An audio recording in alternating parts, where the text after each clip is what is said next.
Bismillahirrahmanirrahim. Assalamualaikum warahmatullahi wabarakatuh. Salam sejahtera untuk kita semua.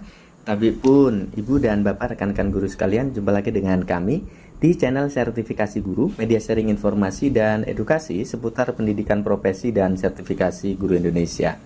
Ibu dan bapak, rekan-rekan guru sekalian, kali ini kami akan berbagi informasi mengenai pencairan sertifikasi di 2024. Ada setidaknya 8 data yang dipastikan harus valid.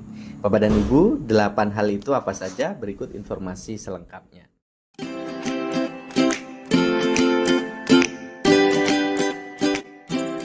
Sebagaimana dikutip naikpangkat.com, guru penerima tunjangan sertifikasi 2024 wajib cek data. Pastikan 8 poin ini sudah sesuai.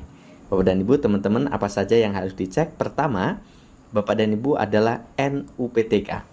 Pastikan Bapak dan Ibu NUPTK ini menjadi kunci utama untuk proses validasi tunjangan profesi. Selain NUPTK ada juga NRG tentunya ya.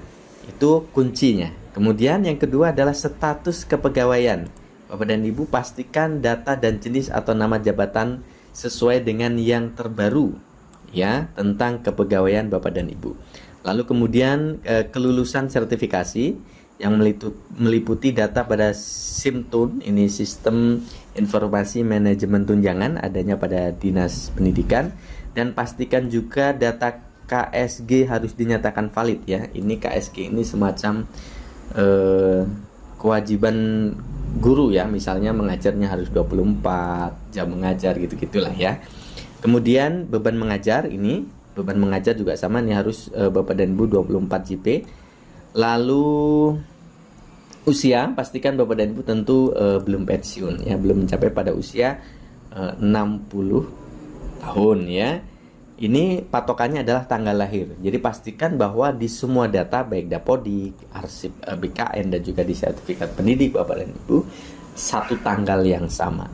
Kemudian keaktifan Bapak dan Ibu berdasarkan status kepegawaian, Bapak dan Ibu harus tercatat sebagai pegawai yang aktif ya. Lalu kemudian yang ketujuh adalah validasi data. Yang kedepan adalah kelengkapan data. Bapak dan Ibu, teman-teman, kalau kita buka di salah satu misalnya info GTK ya di 2023 yang lalu, ini 15 Maret. Kenapa kita ambil di 15 Maret Bapak dan Ibu? Contohnya karena untuk pencairan sertifikasi triwulan 1 ya, data akan diambil itu per 31 ya. Kalau kita lihat di Permendikbudristek nomor 54 ya, jelas di sini disebutkan bahwa sinkronisasi data itu 31 Maret dan pembayaran triwulan 1 paling cepat dimulai bulan April. Jadi pastikan Bapak dan Ibu ini sudah akhir Januari, artinya hanya ada waktu 2 bulan untuk memastikan semua data yang Bapak dan Ibu miliki sudah valid. Ini contohnya, statusnya sudah valid begitu ya, dan menunggu pengusulan oleh operator tunjangan, kodenya 16. Berarti ini artinya sudah valid, siap diusulkan oleh operator SIMTUN ya pada Dinas Pendidikan. Supaya valid itu bagaimana? NUPTK valid, kepegawaian valid, beban mengajar valid, kelulusan sertifikasi valid, usia juga valid, belum pensiun, keaktifan juga valid, kelengkapan data valid, dan catatan masalah valid tidak ada. Nah, artinya di sini semua sudah lengkap, tinggal menunggu pengajuan oleh operator dinas. Nah, biasanya jika status validasi TPG ini sudah valid dan menunggu pengusulan oleh operator tunjangan, inilah yang diprint, dicetak, kemudian menjadi lampiran pengusulan ke Dinas Pendidikan. Setelah itu nanti diperiksa oleh Dinas Pendidikan dan oleh operator dilakukan pengusulan. Bapak dan Ibu berhak mendapatkan tunjangan profesi untuk 1 semester karena setiap SKTP terbit berlaku 1 semester. Gitu ya Bapak dan Ibu, periodenya Januari Juni 1 semester, pencairannya 2 kali.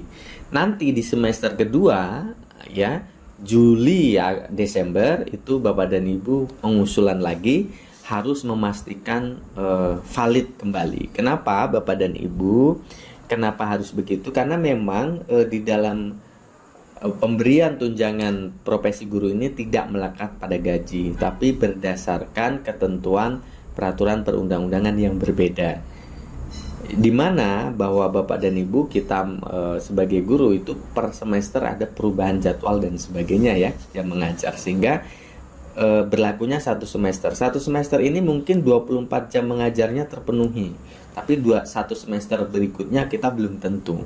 Bisa jadi di sini tidak valid, misalnya begitu, sehingga tidak berhak menerima tunjangan. Bapak dan Ibu, itu informasinya. Mudah-mudahan bermanfaat. Terima kasih. Assalamualaikum warahmatullahi wabarakatuh.